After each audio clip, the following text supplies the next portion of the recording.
Hey everyone, welcome back to Good Eats with Tips. So today I'm going to show you guys how I cook my flavorful greens with smoked applewood bacon. Stay tuned.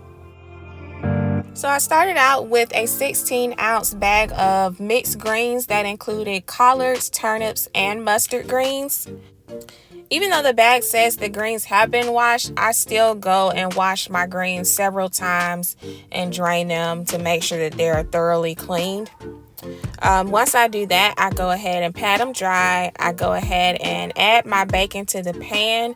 With your bacon, you can also put it in the oven because you want to get that grease from your bacon so that you can start to saute your greens. So I needed my bacon to be cooked a little bit more, so I decided to put it in the oven while I am sauteing my greens. And here you just see me adding them to the pan, and then I decide to go ahead and just toss them so that the grease can fully cover all of those greens. Then I go in with all of my seasonings. I have my Creole seasoning. And be light on your seasonings in the beginning because after your greens have cooked down, all these ingredients are going to start to cook together and they're going to start to come out, and all the flavor is going to come out of that bacon. So you're going to have all that salt from the bacon. So be light on your seasoning in the beginning, and if you need to add more at the end, you can do so before your greens have cooked all the way down.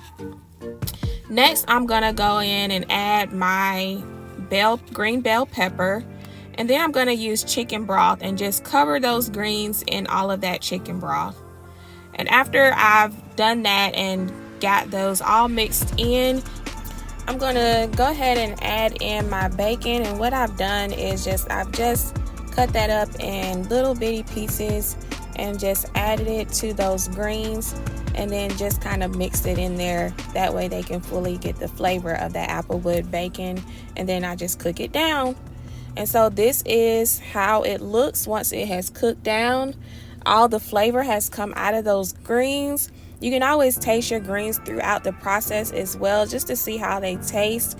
I don't like mine to cook down and be like really soft. I still like to have a bit of crunch to my greens. So this is it, guys. I hope that you enjoyed this video. Make sure you go ahead and like. It doesn't cost you a thing. Make sure you go ahead and subscribe and ring that notification bell, and I'll see you in the next video. Thanks for watching. Stay blessed. Peace.